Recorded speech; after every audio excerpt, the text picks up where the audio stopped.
Okay, we're going to look at Young and Dyslexic, which is one of the non-fiction texts in your blue edXL IGCSE anthology. We're going to pick out 10 points that you can make if you're writing about this in question 4 in your exam, but of course you could also use some of these things when you're talking about it in question 5 and comparing it to the other text.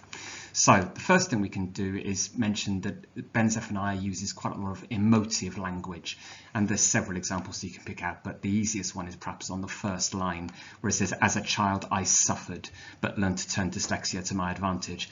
And we could just pick out that verb suffered. We could also say on the third line, he says the big problem with the education system then was that there was no compassion, no understanding, and no humanity.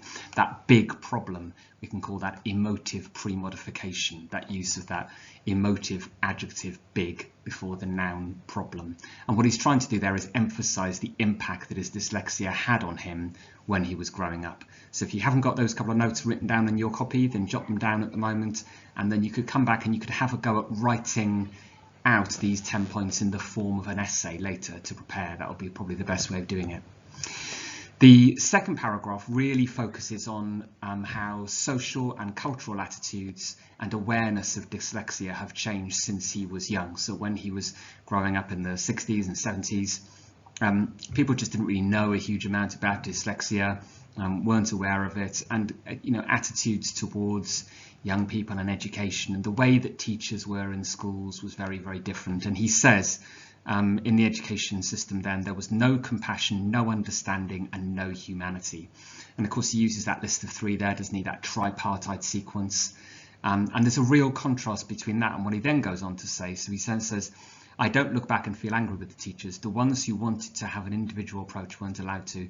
The idea of being kind and thoughtful and listening to problems just wasn't done." So you've actually got a second list of 3 there, haven't you? Being kind and thoughtful and listening to others. And that repetition of the "and" there is also called polysyndetic coordination. So when you get and, okay, when you get more than one "and" in a sentence like that, you can call it polysyndetic coordination. And if you look at it, I think what it does is it kind of suggests that these are just basic, decent characteristics. Have a listen to it. The idea of being kind and thoughtful and listening to problems just wasn't done. The past is a different kind of country. I think that what Zephaniah is trying to suggest there is that, well, this is just common sense, isn't it? Isn't this just called being a human being? That's what we do, isn't it? We're just kind and thoughtful and we listen to each other. And he's just said, well, this is just normal behavior, isn't it? But actually back then, no, it wasn't normal. So I think he's kind of suggesting that those kind of just basic, decent characteristics that we would all agree on now, they weren't common in the education system at the time. And so therefore, as a pupil, as a student growing up at that time, he was a victim to this lack of compassion, lack of understanding, and lack of humanity. The last clause in that paragraph is also worth picking out because he says the past is a different kind of country, and it's kind of like an allusion, a reference to the line from Hartley's novel. It's the first line of the novel called The Go-Between, and the line from the novel is, "The past is a foreign country, they do things differently there." And so it's a metaphor, isn't it? Because the past isn't literally a country, okay? But the point behind the metaphor and the point behind this reference is that it kind of suggests that social and cultural attitudes have changed so much in this country since his youth. So over the last, I don't know what, sort of 40 odd years, that when he thinks about the past, it's like thinking about a completely different country on the other side of the world that has very different values and ideas about life. Can you see what I mean? That's what he's suggesting. Okay, derogatory and harsh language. At one point he talks about teachers talking to him, and he says that at one point a teacher said, "Shut up, stupid boy." So we can pick up on that use of that word stupid. It's kind of quite a derogatory, harsh thing to say to someone, isn't it? And the "shut up" is an example of an imperative. So it's a command. An imperative is just a commanding verb. And basically he presents himself there as a victim, doesn't he? To create a sense of sympathy. He's trying to show the kind of treatment he had and elicit a degree of sympathy for him because we're thinking, oh my goodness, yeah, you did go through a lot in terms of the way that you were treated and the way that you were spoken to as a pupil. He was also the victim, aside from his dyslexia, he was also the victim of prejudice on racial grounds. So this is probably a time to pick up on that. And he talks about being racially stereotyped, doesn't he? In the paragraph that begins line 20 in particular. And he says, someone says to him, oh, you know, there's no point really in him focusing on his work because he'll end up being a good sports person. You know, maybe he should just go out and sit outside and play football. And it demonstrates the extent to which the potential of young black people growing up at the same time as Zephaniah would have just been dismissed and rejected. That, you know, if his experience is anything to go by, then there's kind of like a suggestion that you know, young black people like him were just encouraged just to go out and play football, and that their education wasn't really taken seriously because of their race. And yet he's an exception. That's the interesting thing here, isn't it? And that he's kind of risen above that, maybe through a mixture of talent and luck and opportunity and determination, all sorts of things. But he's risen above that and succeeded in a creative literary context. You know, he's a poet, he's an author, you know, very different from the kind of stereotyped picture that this teacher had of what his future might hold or what he might be able to succeed at. There's a big contrast there, isn't there? And then the other point I think you could make is you could talk about humour. There's a few examples of humour in this text. One of which, I don't know if you agree, but I kind of think it's quite funny when he talks about the paragraph that begins on line 28. He says, I got thrown out of a lot of schools, the last one at 13. I was expelled partly because of arguing with teachers on an intellectual level and partly for being a rude boy and fighting. I didn't stab anybody, but I did take revenge on a teacher once. I stole his car and drove it into his front garden. I remember him telling us that the Nazis weren't that bad. He could say that in the classroom. I don't know if that's meant to be funny, but I kind of find it quite funny that he's gone to such extreme extents to get revenge on this teacher who kind of deserved it, didn't he? Do you know what I mean? So I think there's a sense in which we are encouraged by Zephaniah to condemn the teacher's inappropriate comments and to kind of side with him in feeling anger and resentment about it. And I think, you know, the idea of him suddenly mentioning driving his teacher's car into the front garden, I think that it's meant to be a kind of like a little bit of a humorous anecdote, I think.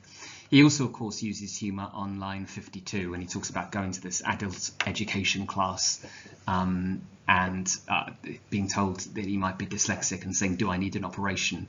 And of course, that's self-deprecatory humour, or self-deprecation, isn't it? When you're kind of making fun of yourself. He's kind of, you know, making fun of the fact that he had no idea what that was, didn't know what that meant.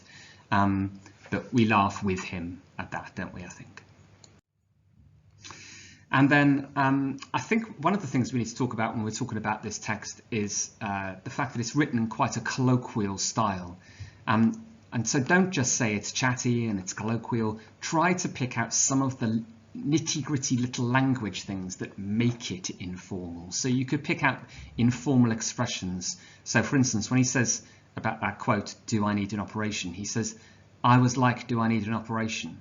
Well, that's quite an informal way of saying, I said, isn't it? I was like, do I need an operation? Sometimes we say that kind of thing, don't we? We when we're recounting a conversation, we say, I was like, instead of I said.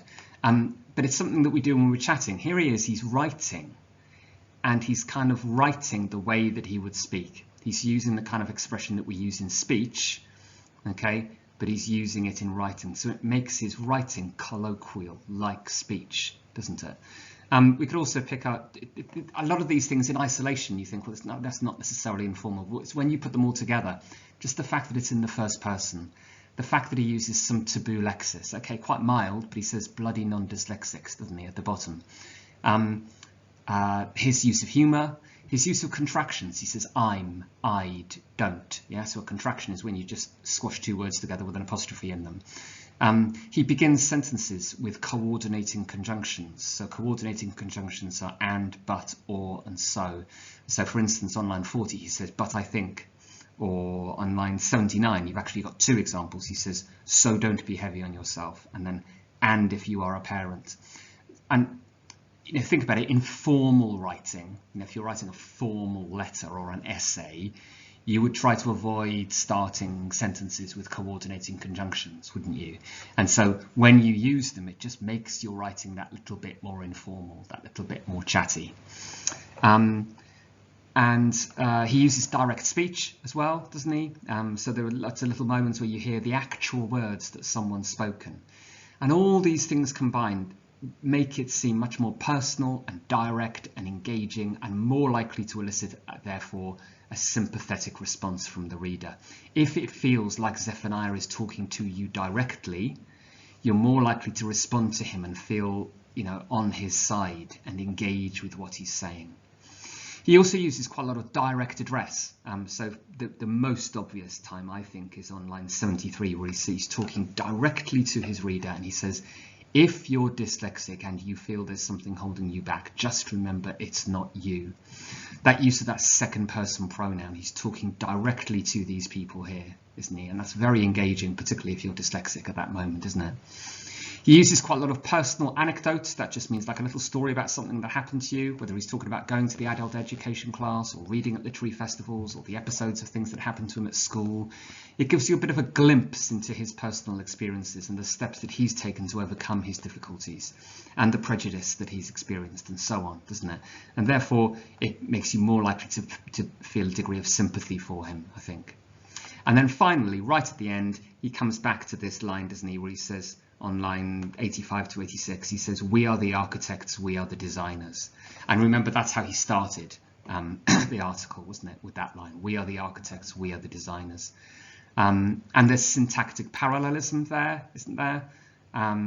Syntactic parallelism just means repetition of sentence structure. So we are the architects, we are the designers. You could also, because the sentences begin in the same way, you could call it anaphora as well, if you wanted to, A-N-A-P-H-O-R-A. And it links the end back to the beginning to create a sense of cohesion, doesn't it? And I think the reason why he does that is it kind of emphasizes his main message in the whole of this text.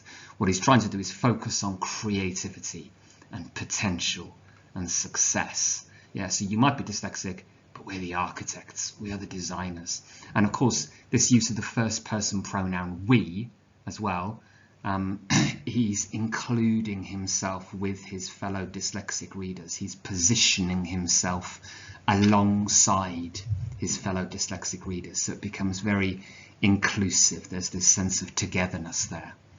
Now, all the way through here, can you see I've used quite a lot of linguistic terminology? Okay, and there's two things I want to emphasize here. One is that you can use that linguistic terminology. Okay, you need to learn it and use it and not shy away from it just because you think, oh, I'm not sure I know that. No, you do know that term. Okay, I've just told you what syntactic parallelism is. Yeah, I've just told you what a coordinating conjunction is. So you can use that term, okay, to make yourself sound like an A-level language student. Okay, impress the examiner. But also, don't just do that. So don't just say, oh, here's a second person pronoun. Remember, it's not you. That's not much. It's not going to get you many marks because that's just feature spotting. We also want to know, of course, why. Why does the writer use these techniques? So you've got to constantly try and talk about the reason why he's written it that way. What's the impact? What's the effect?